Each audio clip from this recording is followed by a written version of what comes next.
TV.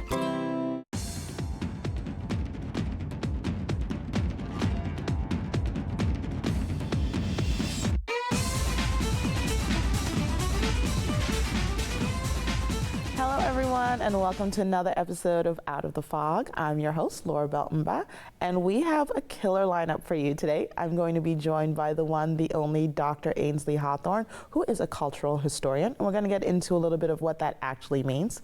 I'm also going to be joined by Allison Jones, who is Mrs. Canada 2024 Earth second runner-up. We're going to be talking a little bit about what competing in the Mrs. Canada competition can be like. So sit back, relax, maybe refill on your beverage for the evening, and we will get right back into it.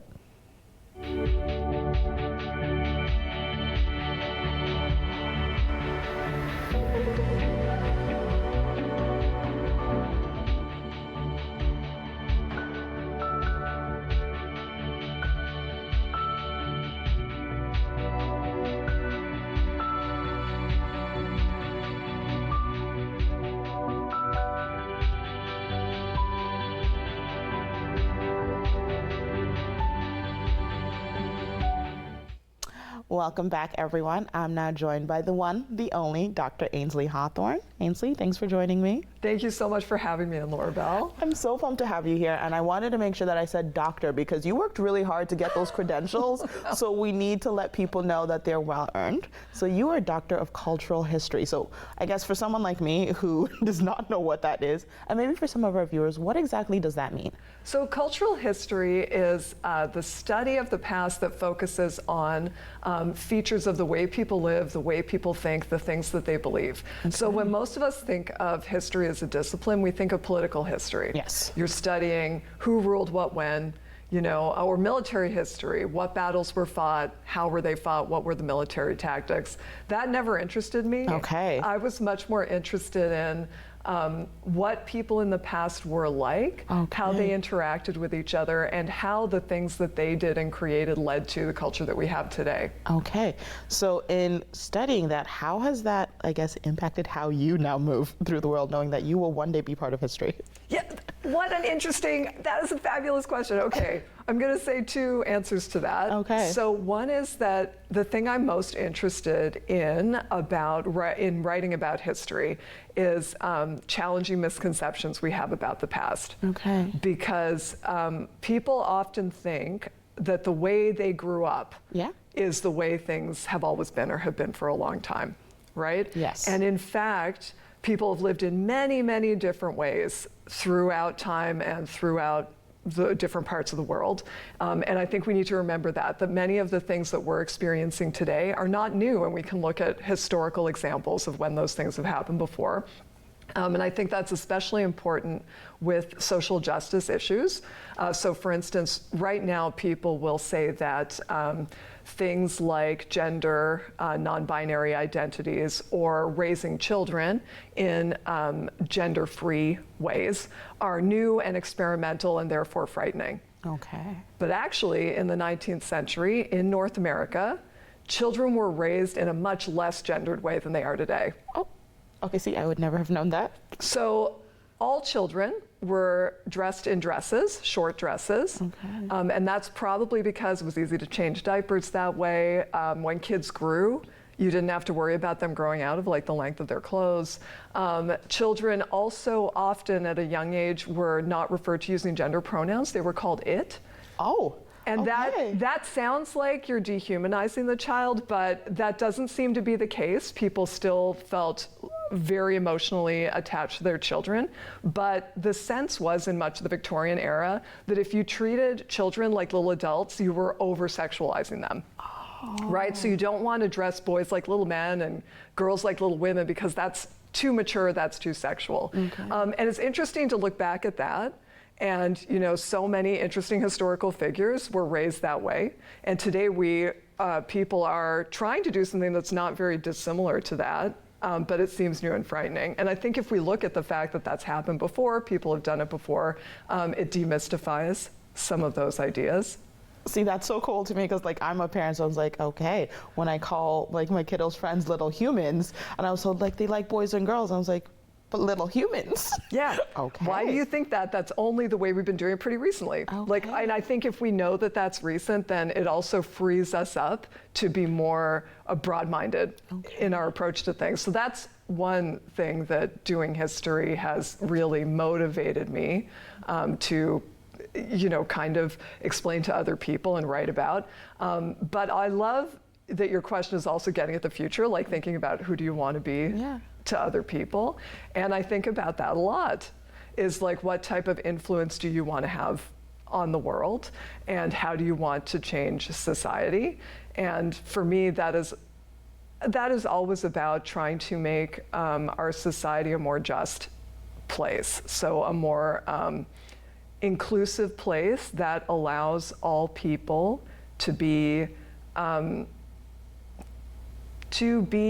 free to be themselves, to be able to live their lives in the way that they feel is most accurately represents who they are, and for us to be kind to each other. See, I love that about you, because then when I think of the books you've written and the way you've put together anthologies, I think that shows up very clearly in the way your works play out for people. So we're going to talk about the cool human being that you are again for a little bit. So you are a published author, and like a multiple time published author, one of your works being The Land of Many Shores. And so as you were writing that, I guess you've written that one, what was the spark for that? And then how did that spark this other cool thing that you're doing? Okay, so the inspiration for this book was a misconception I think we have about the province of Newfoundland and Labrador and its history. So we see regularly, or have seen in media coverage about the province, Newfoundland is becoming diverse. So as immigrants come to the province, it's becoming a more culturally diverse place. And that used to really rankle me, because I just thought this has always been a culturally diverse place. There have been multiple Indigenous cultures here for thousands of years. There have been a rich variety of immigrants and settlers coming here for centuries that we often don't speak about. Like, we have a strong, historical settlement from Lebanon, from China, from many different places. And in addition to that, we're diverse in other ways. So we have religious diversity, we have gender and sexual diversity, we have people with experiences we don't tend to speak about or incorporate into our idea of who we are, like people with mental illness or disability, people who have experienced incarceration or worked in the sex trade. And I wanted to do a book that invited people whose perspectives aren't normally integrated into the idea of who Newfoundlanders and Labradorians are, an opportunity to write about their experiences in the province, what their lives are like, and what their thoughts are. So there are actually 25 different contributors in the book, and I worked with each contributor on their writing. We have people who are very experienced authors, and also people for whom this was their first ever publication. Okay. So a whole breadth of different experience levels, and it was really such a pleasure to create this book, and I'm so happy with how it turned out. So this is the first? Yes. Which means there's a second? Yes, so there's a book that I'm working on with Art Force, which is a charitable organization that provides arts opportunities for youth across the province. And we're working on an anthology called On the Edge, Being Young in a Precarious Province, that is inviting Newfoundlanders and Labradorians in their early 30s and younger to talk about their experiences of being on the edge, whatever that means to them. So for some people, that's experiences of being emotionally or psychologically on edge. For some people, they've written about coming out. Some people have written about their experiences of marginalization or oppression or precarious employment. And we wanted to bring all those perspectives together from people who are just starting out in the province today as a way to get a sense of what do young people need, how can this province better respond to the needs of young people here today. And we have a number of fabulous contributors, including one incredible television host that I'm so excited I have no idea who you speak of, Ainsley. to be working with. So Laurabel's so happy to have you contributing to this anthology. It should be coming out early in 2025. Cool. So everyone should keep an eye out for that publication. And I know you have an upcoming workshop. So for people who are watching and obviously now smitten with you and want to know, how do I get to know Ainsley better, but how can I also work on these creative juices for myself? What's coming up for you? So on October 13th, Sunday, October 13th, I'm going to be offering an online workshop so you can register and take it from your own home. On pitching. Okay. So a lot of the writing that I've done has been for magazines, newspapers, and online publications. In order to publish with those types of venues, you have to pitch an article. You have an idea, you need to write to the editor, tell them your idea and why you're the best person to write it. And learning how to do that takes time. There's a specific format for that. And so in this workshop, I'm going to be teaching people how to do that. How do you figure out what publications are out there, who the right person to write to is, how you craft your pitch letter, and then what you do when you hear back and you're either accepted or rejected. Okay, so clearly I now have to sign up for this because I need to know more. Yeah, so you can look, you can find it on my social media. I'm on Facebook, Instagram, or you can look at my Facebook page. And the name of the workshop is Pitch Perfect, How to Write for Magazines and Newspapers. Okay. Ainsley, so you're so amazing, and I know I could spend hours upon hours talking to you. I know our viewers would also tune in for hours upon hours of talking to you. But for those who are now, whose interest has been piqued by who you are, or you've just inspired something within themselves, if younger Ainsley was watching, what parting message would you want her or those like her to know? You know, it took me quite a while to figure out what I really wanted to do in life. So I sort of am very happy with what I'm doing right now, and it took me a while to get here. So I would say to young viewers and any viewers at any age is that it's okay to experiment and take some time to figure out what you really want to pursue and what's really meaningful for you. And if you have an idea of what really makes you feel passionate and gives you purpose, don't be afraid to try to make that your life, because that is what I have been trying to do, and it's made a huge difference. I'm really happy to be doing the type of work that I'm doing right now. You're awesome. So for those who now want to read Land of Many Shores, where can we find it? So it's at Breakwater Books is the publisher, and you can buy it through any bookstore or any book supplier. Okay, and now I have one very pressing, the most important question of this entire interview process. What's your favorite book and why? Oh gosh, I have to say the most influential author for me personally was Malcolm Gladwell. Okay. Because he also writes sort of big ideas books that are about changing the way people think about subjects, and that really inspired me to want to do the same thing. So the first book of his that I read was Blink, and I think it's fair to say that that book changed the way that I think and changed what I wanted to do with my adult life. Ainsley, it's been an absolute pleasure getting to chat with you. I can't wait to have you back again once your new book is out. So thank you so much for taking all this time with me. Thank you so much, Laurabel. This has been great. All right. And we'll be right back, everyone.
Welcome back, everyone. I'm now joined by Allison Jones, who is Mrs. Canada 2024 Earth, and she is the second runner-up. Allison, thank you so much for joining me. Thank you so much for having me. So I'm really excited to have you here because this is the first time I get to interview a Mrs. Anything.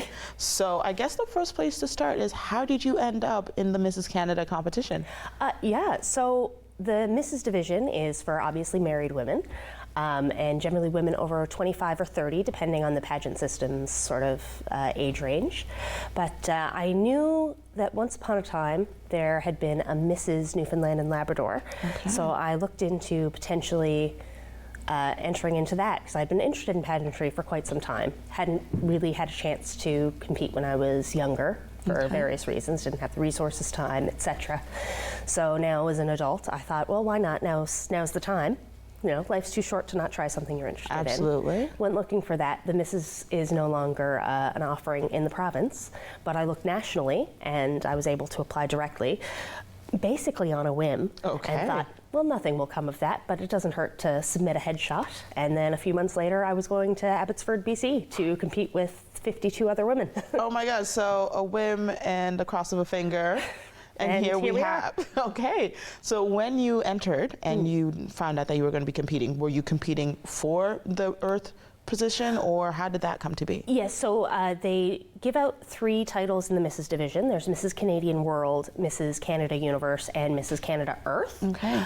So anyone in the Mrs. division is technically competing for all 3 titles, but I ended up being more in the Mrs. Canada Earth stream. Okay. And that really was the system where I felt most at home. Okay, and so I guess what about that stream, I guess, called to you? Well, obviously being Canada Earth, it is part of the Earth system. So the overarching themes are obviously, environmental conservation and the cause close to my heart, animal adoption. Okay. So, because I'm an absolute animal lover and I love my fur babies. Okay. So that was very much where I felt most at home. Okay, and so we're going to touch fur babies. Who are we talking about? So at my house now, there is a little dog and a little cat that are waiting for me. The dog is far more anxious. The cat is not so much bothered. She's waiting for my husband to come home. But they are the loves of my life. Okay, we'll let the husband know when it's his time. He knows. Okay. So when you were getting into this competition for you entered on a whim, but once you found out you were going to be part of it, what was it like for you? Yeah, well, that was when things really clicked, and I thought, oh, I need to start taking this seriously, and started doing research. Generally with pageants, when you're a proper pageant girl, you've got a pageant coach, you've got your whole team. This was very much, because I did it on a whim, me doing it by myself. So I got on the Google, started Googling, and just researched and read as much as I could, watched all the videos, and tried to absorb whatever I could to get you ready for the stage. Get me going. Okay. Get me started. So as you were going through this process, what was the thing that surprised you the most, not so much about the competition, but about yourself? How much stronger I was than I realized. Yeah. Because I really expected at several points that I would just have a full mental breakdown and no, I can't do this. Let's call it an audible, go home. But no, I ended up, found myself holding up a lot of the other girls in the actual competition and like, no, babe, like you absolutely have this, you got this. And it was very much that team effort. It didn't feel like we were competing against one another. It was very much a team support. And were you expecting that for such like a pageantry competition? I expected it to be a lot more competitive than it was, for sure. And I mean, obviously we are in competition, but really you're sort of in competition with your past self, because that's how you get anywhere with it, is to better yourself, right? Yeah, absolutely. So it's looking at who was I yesterday and how can I be a better person today? Okay, so when you're signed, you're standing there, you're about to take on this new adventure for yourself. You're basically, I know you were there for yourself, but you were representing Newfoundland and Labrador. Yes, I was the only delegate from the East Coast. And so how did that feel?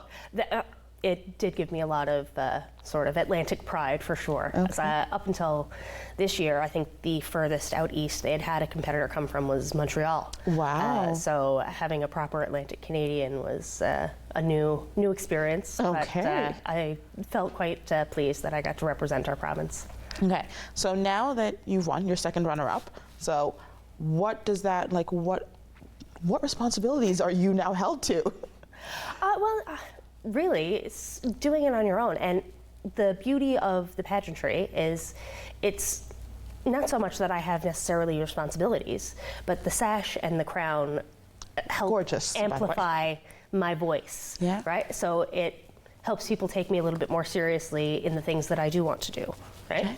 So speaking of that, when you said you were in the Earth, the things that were closest to you about why you were really excited to be Yeah. part of this division were animals and environment. So for Yeah, you, for sure. can we talk a little bit more about that? What causes are you supporting with that? Well, my sort of main advocacy was for animal adoption, for rescuing strays. So I am hoping to raise some funds for local shelters by doing cold plate lunches. Okay. So I haven't really got a whole lot set in stone with that yet. Things are still in the works, but anyone who's interested could absolutely get in touch with me on social media. Okay. So they let me know and we'll work something out. So And yeah, the animal adoption and environment for sure. You know. so this was your first Yes. competition. Are we going back? I believe I have been in talks with the national director. So last year was the last year she was going to allow delegates to apply directly. Okay. But now that I've met her and we have a relationship, I think she's going to allow me to come back next year to Okay. represent Newfoundland and Labrador again in next year's competition. Cool, Miss and- Canada 2025. Well, fingers crossed you're coming back with the big crowd and the big sash, and then we can talk all about that then. Absolutely. So as you've looked back on this journey from a whim to the crown, are there some key points and key moments where you sat there and you're like, I'm where I'm supposed to be, this is what I love to do? There was definitely a shift in my attitude I found when I was heading towards the competition. I had to keep reminding myself, because I had a little bit of that millennial imposter syndrome, and I had to keep saying to myself, no, I deserve to be here as much as anybody else. I deserve to be here as much as anybody else. And then at a certain point, that thinking shifted to, yeah, we are a bunch of awesome, strong women doing cool stuff. Of course I'm here. Why wouldn't I be? Absolutely, I agree with that. So for those who are now wondering, who is Allison beyond the crown and the sash? So who are you when you are not Miss Canada Earth 2024 second runner-up? Well, as I am a missus, I'm obviously a wife, so very, very happily married. And as we said, we have our fur babies, so they are absolutely my world. So pretty well, when I'm not working on pageant stuff or actual work, then it's at home, hanging out with the husband and the pets, and Living the cool life. absolutely. And so what passions drive you outside of that? So what do you do for work? What are the things that get you up and going on a normal day today? Well, for professionally, I'm a hairstylist esthetician, mainly focusing more on the aesthetic side at the moment, but kind of dabble back and forth. And as far as, in my spare time, when I do have the time, I do love to kind of play around in the kitchen and play with different ingredients and cuisines. And So if we decide to have a Mrs. Canada cook-off, can we count you in? absolutely. Okay, you're throwing it down. Oh, there's no competition. Oh, okay, lady. For those who are watching, Allison, Bring it on. she's brought it. She's thrown the challenge. The gauntlet is thrown. We're taking it. That's right. Okay. And so as you look into the future, and this is probably something that you'll be looking to do next year again, for those who are watching who say, Allison, you got stiff competition, but I think I'm coming up. Good. What do you want to let them know? Absolutely. I welcome it. Like, the more the merrier, please. And so for those who are now watching and saying, Allison, I'd love to pick your brain because you're inspiring me, because not only are you an esthetician and a hairdresser in your own time, you managed to take on this very scary but super cool challenge on your own, on a whim. How do you inspire others to do the same? Just do it. Life is too short to not do things that you're interested in. So genuinely, like, if there's that moment of hesitation, just do it, just apply. The worst that will happen is you don't get it, and then you move on with your life and you go on to the next thing, right? Just do it. And then for younger Allison, who didn't know the crown and the sash were coming, No. and for all the young Allisons who are watching, what do you want them to know about themselves? You have it in you. You mightn't feel like it, but it's in there. You have it in you. And so that's so inspiring. And I want to thank you so much for taking time to chat with me today. Thank you so But much now, for having me. I asked Ainsley a very important question. Now I come to you for a very, very important question, not about books, not about the pageant, but about you. As you look ahead, you've seen the past, you're now here. What do you see as the future for you? It's a deep one. Yeah. I mean, just keep on trucking and hope for the best, see what happens, and just be ready for the opportunities that come when they arrive. Okay. Just be ready when the opportunities come to you, because they will come. So as the opportunities, speaking ahead into the future, I will see you same place next year, bigger crown, newer sash. Deal. All right. I want to thank you so much for taking time out of your day to Thank come you so chat much with for me. having me. And I'll be booking you for all those cool esthetician things on the back end. For sure. We'll get it set. Absolutely. Thank you so much. And we'll be right back, everyone. Your opinion matters, and we want to hear from you. Get in touch with us using our viewer feedback line, your direct connection to shaping the shows you love. It's easy. Just grab your phone, scan the QR code on your screen, and take our quick survey. Share your thoughts, and let's make your viewing experience even better. I want to give a very special thanks to all of you for tuning in yet again. A special thank you to Allison Jones for sharing her journey through the Mrs. Canada competition. And a very special thank you to Ainsley Hawrrone for telling us a little bit more about what it means to be a cultural historian. If you're interested in finding out about her book, make sure to check out Breakwater Books at your local stores, and you can pick up Land of Many Shores. And thank you so much for spending your day with me, and I can't wait to see you all again next time. This program is brought to you by Ignite TV. Now you're in command. Visit Rogers.com for more details.